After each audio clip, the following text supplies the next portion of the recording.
দুনিয়া এবং আখিরাত দুটোই বেকার। নবীকে প্রেম করতে হবে, নবীকে ভালোবাসতে হবে। আমরা তো শুনেছি ওয়াজে কিরকম ভালোবাসতে হবে। একজন আশিক যে প্রেম করে, প্রকৃত প্রেম কাকে বলে শোনেন যুবকেরা, শুনে রাখো প্রকৃত প্রেম কাকে বলে। একটা ছেলে রাস্তা দিয়ে শুধু একবার এ মাথা থেকে ও মাথা যাচ্ছে, এ মাথা থেকে ও মাথা যাচ্ছে, তার বন্ধুরা এসে বলে কি রে শুধু একবার এদিক থেকে ওদিক, ওদিক থেকে এদিক কেন যাচ্ছিস? তখন বলছে তুই বুঝবি না রে, প্রেম করেছিস, যদি প্রেম করতি তবে বুঝবি। বলছে যদি দেখে, যদি দেখে, যদি দেখি, যদি দেখে, যদি দেখি। আরে ওই ভালোবাসার মানুষটা যদি আমাকে একবার দেখে আর আমি যদি তাকে একবার দেখি, এটাই হলো প্রেম। আরে মক্কা শরীফে একটা হাজী সাহেব খুবই চুস্তের সঙ্গে হজ করছে, বাইতুল্লাহ শরীফ তাওয়াফ করছে।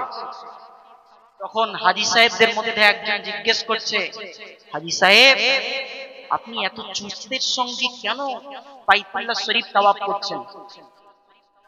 আরে হজ মানে আত্মসমর্পণ করা, সেখানেই বোঝা যাবে আপনি কিরকম দিলদার মানুষ। নিজের খানা ফেলে রেখে অন্যকে খাওয়াতে হবে, নিজেকে উৎসর্গ করে দিতে হবে, আত্মসমর্পণ করে দিতে হবে। সেখানে যে আমি এত বড় মানুষ, আমার বাড়িতে 3 তলা বাড়ি আছে, বাঁকড়ায় 3টে দোকান আছে, এত কারিগর আমার কাছে কাজ করে, ওখানে বললে চলবে না, ওখানে নিজেকে আত্মসমর্পণ করতে হবে। তো হাজী সাহেব চুস্তের সঙ্গে হজ করছে, বাইতুল্লাহ শরীফ তাওয়াফ করছে। তো বলছি কেন এরকম করছো, কারণটা কি? তখন সেই হাজী সাহেব বলছে আমার রব যদি দেখে, যদি দেখি, জোরে বলেন না সুবহানাল্লাহ, যদি দেখে, যদি দেখি, তাহলে আমি ধন্য হয়ে যাব। তো এই জন্য যত আম্বিয়া আলাইহিস সালামরা এসেছেন সকলে আল্লাহ পাকের কাছে ফরিয়াদ করেছে, আল্লাহ পাক এই আখিরি নবীর উম্মত করে আমাকে পাঠান। হযরত দাউদ আলাইহিস সালাম তিনি বলেছেন আল্লাহ পাক আমাকে আপনাকে নবী বানাতে হবে না, আপনি আমাকে আখিরি নবীর উম্মত করে পাঠান। মুসা আলাইহিস সালাম বলেছে আল্লাহ পাক আমাকে নবী করে পাঠাতে হবে না, আপনি আমাকে আখিরি নবীর উম্মত করে পাঠান। মোট কথা প্রত্যেকটা আম্বিয়া আলাইহিমুস সালাম তারা বলেছেন যে আমাদের নবী হওয়ার দরকার নাই, আমাদেরকে আপনি আখিরি নবীর উম্মত করে পাঠান। কারা বলছে একবার চিন্তা করেন। নবী আলাইহিমুস সালামরা বলছে আমাদের নবী হওয়ার, আমাদেরকে আখিরি নবীর উম্মত করে পাঠান, এতেই আমরা সন্তুষ্ট। আর সেখানে আমরা ফিরি ফিরি হয়ে গিয়েছি। এই জন্য আল্লাহ পাকের কাছে অশেষ শুকরিয়া আদায় করে আমরা শেষ করতে পারবো না। তারপরে পরে জানাই জানাস্তান যেই নবী কাল কিয়ামতের ময়দানে মাহশরে আল্লাহ পাক বলবেন হে আমার হাবিব তুমি আমার ডান পাশে চলে এসো, এই চেয়ারটা তোমার জন্য রেখেছি খাস করে। তখন আম্বিয়া আলাইহিমুস সালামদের মধ্যে নবীদের সরদার জনাবে মুহাম্মদুর রাসূলুল্লাহ সাল্লাল্লাহু আলাইহি ওয়াসাল্লাম তিনি কি বলবেন, জি না আমি এখানে বসতে পারি না। আল্লাহ পাক আমার উম্মতেরা কে ফুলসিরাতের উপরে আছে, কার দাড়ি পাল্লা সমান হয়ে গিয়েছে, আর আমি নবী এখানে বিন্দাসে চেয়ারে বসে পড়ব।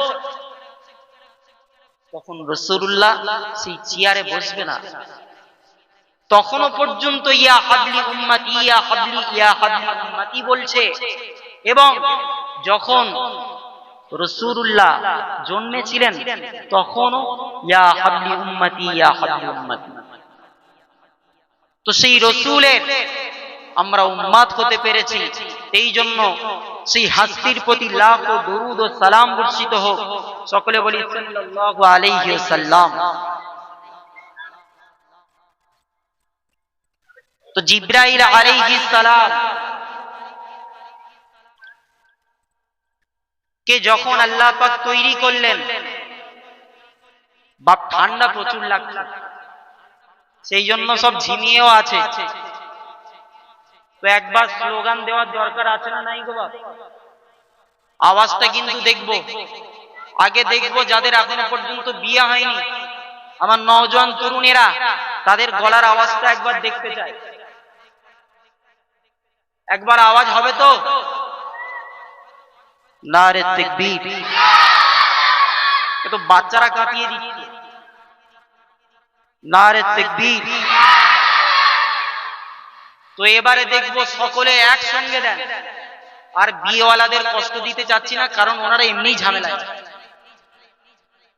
ঝামেলায় আছে, তো সেই জন্য ওনাদেরকে আর কষ্ট দিয়ে লাভ নাই। সকলে একসঙ্গে, কারোর জবান না বন্ধ থাকে, সকলে একসঙ্গে আওয়াজ দেন নারে তাকবীর। মাশাআল্লাহ মাশাআল্লাহ, কি আওয়াজ, জান ঠান্ডা করে দেবে।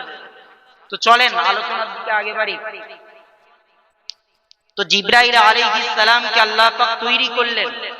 তৈরি করার পরে 1000 বছর জিবরাইল আলাইহিস সালাম শুধু আল্লাহ পাকের তাসবিহ পড়েছে।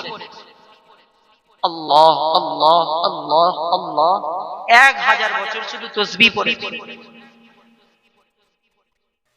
তারপরে জিবরাইল আলাইহিস সালাম আল্লাহ পাককে একদিন বলছে, আল্লাহ পাক, আমি তো এতদিন শুধু তোমার তাসবিহ পড়েছি, আল্লাহ আল্লাহ আল্লাহ আল্লাহ করেছি 1000 বছর। আল্লাহ পাক, আমার সম্মানের ঊর্ধ্বে না যেন কেউ যেতে পারে, আমার জাতের ওপরে না যেন কেউ যেতে পারে, যেহেতু আমি 1000 বছর শুধু তোমার নামের জিকির করেছি। তো এই দাওয়া করার পরে আল্লাহ পাক বলছে, তাই ঠিক আছে, দেখো আমার কারিশমাটা দেখো, তারপরে না হলে তুমি বলবে যে আমার জাতের উপরে কেউ দিতে পারবে না।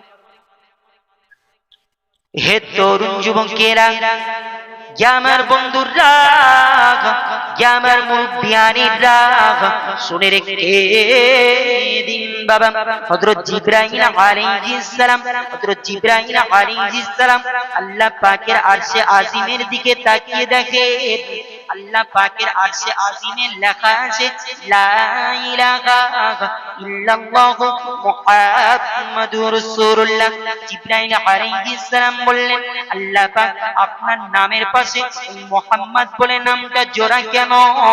এর কারণটা কি? আল্লাহ পাক এর কারণটা আমাকে বলুন, ওই মুহাম্মদ বলে নামটা কার? আল্লাহ পাক বললেন, এ জিবরাইল তুমি শুনে রাখো, সামান্য 1000 বছর আমার নামের জিকির করে এটাই দাবা করতে রাখলে যে আমার জাতের উপরে যেন কেউ যেতে না পারে, আমার সম্মানের উপরে কেউ না যেন যেতে পারে, না না না না। ওরে জিবরাইল তুমি শুনে রাখো, আরে ওই মুহাম্মদ অন্য কেউ নয়, ওই মুহাম্মদকে যদি না বানাতাম আমি আল্লাহ তোমাকেও বানাতাম না।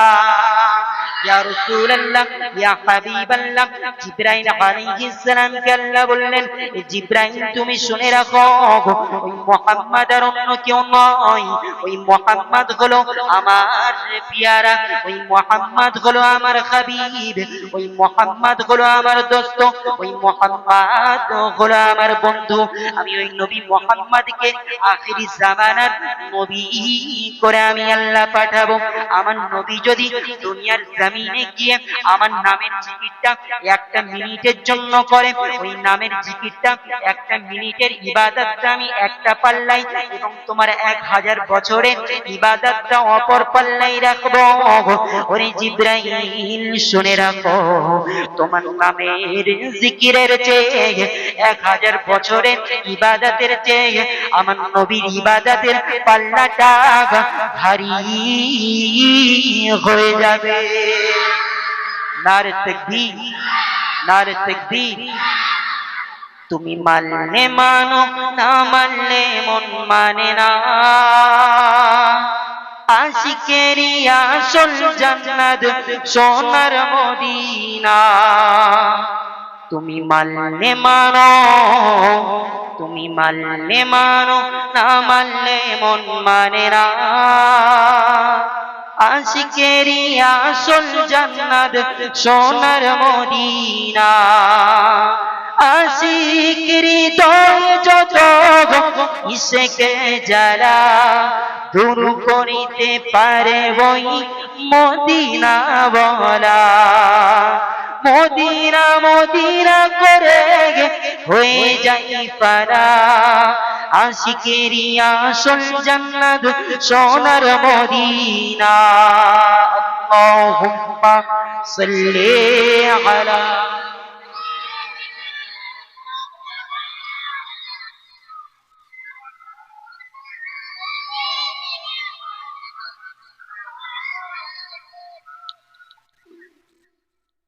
কি বলছিলাম বাপ? হযরত জিবরাইল আলাইহিস সালাম 1000 বছর ইবাদত বন্দেগী করে বলছে আল্লাহ পাক আমার সম্মানের ঊর্ধ্বে না যেন কেউ যেতে পারে, আমার জাতের উপরে কেউ না যেন যেতে পারে। আল্লাহ পাক বললেন আরশে আজিমের দিকে একবার তাকাও। আরশে আজিমে লেখা আছে লা ইলাহা ইল্লাল্লাহু মুহাম্মাদুর রাসূলুল্লাহ সাল্লাল্লাহু আলাইহি ওয়াসাল্লাম। আল্লাহ পাক বলছে আরে জিবরাইল তুমি শুনে রাখো, আরে আমি তোমাকে বানিয়েছি ওই মুহাম্মাদের ওসিলায়, না হলে আমি আল্লাহ তোমাকে বানাতাম না। তো সেই মুহাম্মাদের মারতাবা এত যে আমার হাবিব যদি একটা মিনিটের জিকির পৃথিবীর জমিনে করে আর তুমি 1000 বছর জিকির করেছো, যদি আমার হাবিবের একটা মিনিটের ইবাদতটা একটা পাল্লায় আর তোমার 1000 বছরের ইবাদতটা আরেকটা পাল্লায় রাখি, তাহলে তোমার চেয়ে আমার হাবিবের ইবাদতের পাল্লাটা ভারী হয়ে যাবে। আর একটু জোরে বলেন। তো আমাদের হুজুরের মারতাবা আল্লাহ পাক কত দিয়েছে। জিবরাইল আলাইহিস সালাম এবার নবী মুহাম্মাদের সঙ্গে ডাইরেক্ট কথা হচ্ছে। বাবা জিবরাইল আলাইহিস সালাম নবীকে জিজ্ঞেস করছে ইয়া নবী আল্লাহ, আল্লাহ পাক আপনাকে কবে সৃষ্টি করেছে? আল্লাহ পাক আপনাকে কবে সৃষ্টি করেছে? তখন রাসূলুল্লাহ ঘুরিয়ে প্রশ্ন করলেন, এ বলো জিবরাইল তোমাকে কবে আল্লাহ তৈরি করেছে, কবে সৃষ্টি করেছে? হে তরুণ যুবকেরা, আমার বন্ধুরা, আমার মুরব্বিয়ানির রাগ শুনে রেখে দিন বাবা। হযরত জিবরাইল আলাইহিস সালাম সমস্ত ফেরেশতাদের যিনি সরদার, তানাকে যখন বানানো হয়নি বাবা, তখন আমার নবী ছিলেন। হযরত জিবরাইল আলাইহিস সালাম বললেন ইয়া রাসূলুল্লাহ, ইয়া হাবিবাল্লাহ, আমাকে যখন আল্লাহ তৈরি করে আমি মাথাটা তুলে চোখটা খুলে দেখি আল্লাহ পাকের আরশে কিছু না, ওই আরশের নিচে একটা নূরের পর্দা রয়েছে। ওই পর্দার দিকে যখন আমার নজর পড়ল, একটা নূরের তারার চমক হলো। ওই নূরের তারার চমকটা দেখে আমি জিবরাইল ওই তারাটা দিবানা হয়ে গেলাম। ইয়া রাসূলুল্লাহ, ইয়া হাবিবাল্লাহ, জিবরাইল আলাইহিস সালাম বলতে লাগলেন বাবা ইয়া রাসূলুল্লাহ, ইয়া হাবিবাল্লাহ, আবার ওই তারাটা দেখার জন্য, দ্বিতীয়বার দেখার জন্য আমি বড় পেরেশান হতে লাগলাম, ইন্তেজার করতে লাগলাম। বছরকে বছর ইন্তেজার করতে করতে 70,000 বছর কেটে যাবার পরে আবার ওই তারাটা উদিত হলো। ইয়া রাসূলুল্লাহ, ইয়া হাবিবাল্লাহ, আমি চোখটা জুড়িয়ে ওই তারাটা আবার দেখলাম। কিন্তু ওই তারাটা আবার উধাও হয়ে গেল। ইয়া রাসূলুল্লাহ, ইয়া হাবিবাল্লাহ, আবার আমি বেজান হতে লাগলাম, আবার আমি ইন্তেজার করতে লাগলাম। 1000 বছর কেটে যাবার পরে, এরকম 70,000 বছর কেটে যাবার পরে আবার ওই তারাটার উদিত হলো। ইয়া রাসূলুল্লাহ, ইয়া হাবিবাল্লাহ, আমি ওই তারাটাকে 72,000 বার দেখেছি। ইয়া রাসূলুল্লাহ, ইয়া হাবিবাল্লাহ, যখন রাসূল আমার মুচকি হেসেছিলেন বাবা, মুচকি হেসে বলেছিলেন, এ জিবরাইল তুমি শুনে রাখো, ওই তারাটার কেউ নয়, ওই তারাটা হলো তোমার নবী মুহাম্মাদুর রাসূলুল্লাহ। আরে বাবা, এদিকে কোনো আওয়াজ নাই, জোরে বলেন না সুবহানাল্লাহ। আরে একবার করে সুবহানাল্লাহ বলবেন, আল্লাহ পাক তোমার জন্য জান্নাতে একটা করে গাছ লাগাবে। একবার করে সুবহানাল্লাহ। তো এই জন্য সুবহানাল্লাহ বলতে কিপটেমি করবেন না, তাহলে আল্লাহ পাক तुम्हारे बारे में भी कंजूसी करेगा। আল্লাহ তোমার ব্যাপারে কিন্তু কঞ্জুসি করবেন। আল্লাহ পাক অনেক গুনাহ আছে, দেখার পরেও দেখে না, দেখার পরেও দেখে না। বান্দা যদি গুনাহ করার ইরাদা করে, বান্দা যদি গুনাহ করার ইরাদা করে, তার জন্য কিন্তু আল্লাহ পাক গুনাহ লেখেন না। কিন্তু ওই গুনাহ থেকে বাঁচার জন্য নফসটাকে যদি কন্ট্রোল করে নেয়, আল্লাহ পাক তার দরুন সওয়াব লেখেন। জোরে বলেন না সুবহানাল্লাহ। আর যখন আপনি একটা নেকি করবেন, আল্লাহ পাক সেটাকে 10 গুণ বাড়িয়ে 10টা নেকি আপনার আমলনামায় ঢুকিয়ে দেবে। তো এই জন্য বাপ, আমলে কঞ্জুসি করা, আমলে সকল সময় আমাদেরকে চুস্ত থাকতে হবে, সকল সময় আমাদেরকে চুস্ত থাকতে হবে। তো ওদিকে কি বলছিলাম, নূরটা দেখার জন্য 70,000 বছর ছাড়া ছাড়া একবার করে জিবরাইল আলাইহিস সালাম অপেক্ষায় থাকে। তো রাসূলুল্লাহ বলছে ওই নূরটা আর কেউ নয়, ওই নূরটা হলো আমি নবী মুহাম্মদ রাসূলুল্লাহ সাল্লাল্লাহু আলাইহি ওয়াসাল্লাম। তো কোন নবীর আমার উম্মত হয়েছে একবার চিন্তা করি বাপ। হে তরুণ যুবকেরা, আমার বন্ধুরা, আমার মুরব্বিয়ানিরা, শুনে রেখে দিন বাবা, জিবরাইল আলাইহিস সালামকে আমার আল্লাহ পাক বললেন, এই জিবরাইল আমার নবী তো অনেক আপার লেভেলের মানুষ, আমার নবী তো অনেক ভিআইপি লোকের মানুষ, আমার নবীর সঙ্গে কোনো তুলনা হয় না। আরে ওই নবীর উম্মতের মার্তাবা কত জানো? আরে উম্মতে মুহাম্মাদির মার্তাবা কত জানো? আরে জিবরাইল তুমি শুনে রেখে দাও, তুমি একটা বছর 1,000 বছর ইবাদত বান্দেগি করেছো, আর আমার ওই নবী মুহাম্মাদের উম্মতেরা যদি একটা রাত্রি জেগে সারা রাত্রি জেগে ইবাদত বান্দেগি করে, তোমার ইবাদতের থেকে আমার উম্মতে মুহাম্মাদের ইবাদতটা তোমার থেকে ভারী হয়ে যাবে। আরে নবী মুহাম্মদ তো অনেক আপ লেভেলের মানুষ, অনেক উচ্চ পর্যায়ের মানুষ, কিন্তু ওই নবীর উম্মতের মর্তবা কত জানো? নবী মুহাম্মদের বলছে ওই উম্মতেরা যদি একটা রাত জেগে যদি ইবাদত বান্দেগি করে, তুমি জিবরাইল 1000 বছর ইবাদত করেছো, তোমার থেকেও তারা বেশি সওয়াবের অধিকারী হবে। কোন রাতটা বলতে পারবেন? কোন রাতটা বলতে পারবেন? কি গো বাবা বলেন না, এদিক থেকে উত্তর পাচ্ছি, ওদিক থেকে উত্তর পাই। লাইলাতুল কদরি খায়রুম মিন আলফি শাহর, 1000 রাতের থেকে উত্তম একটা রাত যদি আপনি ইবাদত বান্দেগি করেন। তো চলেন রাসূলের মার্তবা নিয়ে তো শুনিয়ে দিলাম, কারণ ওটাকে যদি বাকি রাখা যায় তাহলে আমাদের সব কাজ বাকি পড়ে যাবে।